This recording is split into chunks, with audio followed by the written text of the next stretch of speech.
Good morning, everyone, and welcome to the Daily Devotional. Today, we have a passage which is 1 Timothy 3, 14 to 16. It's very short, and it goes like this. Although I hope to come to you soon, I am writing you these instructions so that if I am delayed, you will know how people ought to conduct themselves in God's household, which is the church of the living God, the pillar and foundation of the truth. Beyond all question, the mystery of godliness is great. He appeared in a body, was vindicated by the Spirit, was seen by angels, was preached among the nations, was believed in the world, was taken up into glory. What struck me about this passage was the idea of being God's household, or as the contemporary English version translates it, God's family. Now, our image of household and family is normally something pretty small. When you fill in the census, your household is just who lives with you, normally mum, dad, and the kids. The Roman concept of household tended to be rather larger. Several generations often lived together. Parents, grandparents, and children, siblings and cousins would live together more often.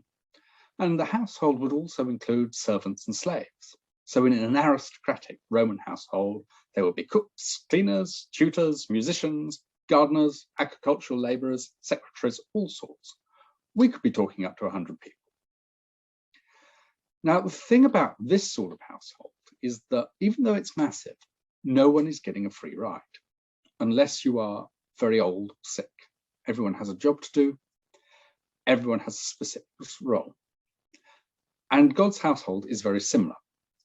If you are turning up, or these days tuning in on Sundays, and that's all you're doing, you've not grasped about what being church is all about. We've all got a role to fulfill, and there's a lot that needs to be done to keep a church functioning. Looking around the screen, I know that you all work very hard in playing your part in keeping the church show on the road. But I do think we need to look very carefully about the nature of our activity in church. Keeping the church show on the road takes a lot of effort from a lot of people. But we have to ask ourselves every now and again, how useful is that effort? It can become the stuff we do to keep the machine going rather than the stuff we do to build the kingdom of God. It's like we have to ask ourselves, have our worship music, AV, videos, tea and coffee rotas become so elaborate and time consuming that for so many people, that they're sucking the energy out of the core of what we should be doing, which is telling people about Jesus. And we can also get to a place where we think, I'm in the worship band, I'm doing my bit, I'm excused from doing the scary stuff like evangelism. And we can also get a bit stale after many years of service doing the same thing.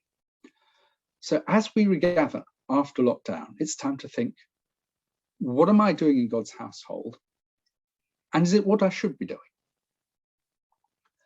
But being part of God's household, his family, is about so much more than having a job.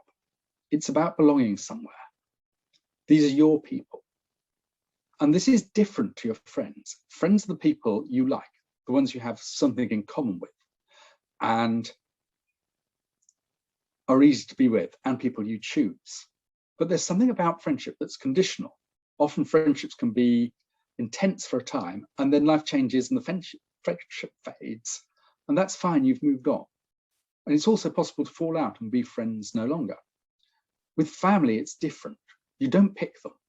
They can be irritating or annoying. You can feel you have nothing in common with them. You can fall out with them. You can not talk to them for years, but they are still your people. It's a different relationship from friendship, and a much deeper and more mysterious bond. And that's the bond we have as the family of God. we don't necessarily naturally like or be like-minded or have an affinity with or understand each other. We can be very different personalities, but we have that deep bond of being in the same household. To be a successful church, I think we need to have both friendship and family. There have to be people you get along with in a church, people you class as friends. Otherwise, you become like that problem kid in a family who sulks in the corner and dresses like a goth and says no one understands them. But we can't be friends with everyone. We have to be open to people who are really not like us and we wouldn't naturally form friendships with, recognizing them as a family. So, question of you, do you feel that family bond with Christ Central, that these are your people and this is your place? If you do, that's great. And if you don't, you probably need to explore why and explore that with someone else you trust. Now, this household the pastor is talking about is called the pillar and the foundation of truth. Now, that's a tall order, and I'm not exactly sure what it means.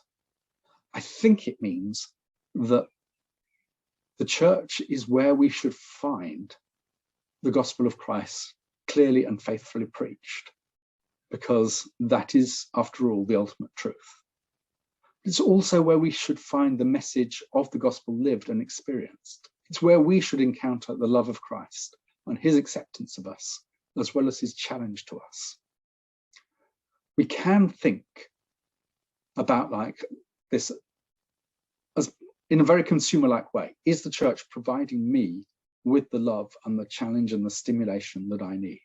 Am I being fed? Is a question people often ask. But for the gospel of Christ to be seen living in the church, it takes all of us to do the loving and the caring for each other. It's not a top-down thing. Our elders should be modeling that sort of behavior, but they can't do it all. So another question, do you find our church a place that is marked by love and acceptance and care for each other? And if you don't, what are you doing about that? And that's all I have for you.